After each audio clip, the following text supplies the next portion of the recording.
кимде ким өзүнөн башка адамдарды артык көргөн болсо, ушу деле бир жакшылыкка жетип калсынчы, ибадатты мындай туура аткарып, ийгиликке жетип, бул дүйнө ахиретте бактылуу болсунчу деп, бир ийгиликтүү бир иштерди артык көрүп, ушулда жетсе экен, ушунда да болсо экен деген ниетте каалаган болсоңуз, адамгерчиликтин туу чокусуна жеткен болосуз дептир. Адамгерчиликтин туу чокусуна жеткен болосуз.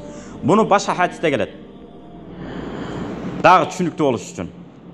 Көрө албастык, ичи таардык эки нерсеге гана болот деп атпайбы?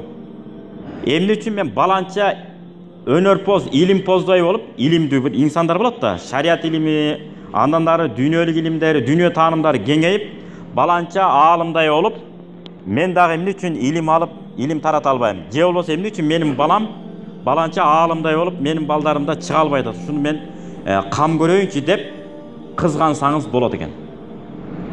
Бирок бир шарт менен. Тигил аалым болбой калсын, менин эле балам аалым болсун, же менин эле иним аалым болсун деген болбойт экен. Бардыгы боло берсин, бүт болсун.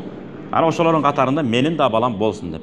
Экинчи кызганыч, баланча деген бай адам бар. Качан көрсөң кайрымдуулук, качан көрсөң жүздөгөн, 200дөгөн, 10догон, 15деген букаларды, уйларды союп, топоздорду союп, курбандык этин таратып атат. Мен деле ошентип таратсам болор эле. Ошондой даражага кантип жетем деп. Мына быйыл курбан айтта көрдүк, күбө болдук. Бир бука анан бир аз кой союп, ана элдерге тараталы деп отурсак, бир эле жигит келип 13 буканы өзү эле союп кетип калганын көрдүк. Мурда угуп эле жүрчүм. Мына ушундай жигиттер бар экен, көп андайлар. Ошону Кудайдан тилеш керек экен. Кудайым, жүрөгүмдү ача көр. Бүтүндөй аалымдардын баары ушуну тиленип келген. О жараткан Алла, дүнүйөнү жүрөгүмө бере көрбө деп. Дүнүйө жүрөккө отуруп кала турган болсо, атаңызга дагы, энеңизге дагы, бала чакаңызга да бергиңиз келбей, мындай катып калышыңыз толук мүмкүн экен. Ошондон Кудай сактасын.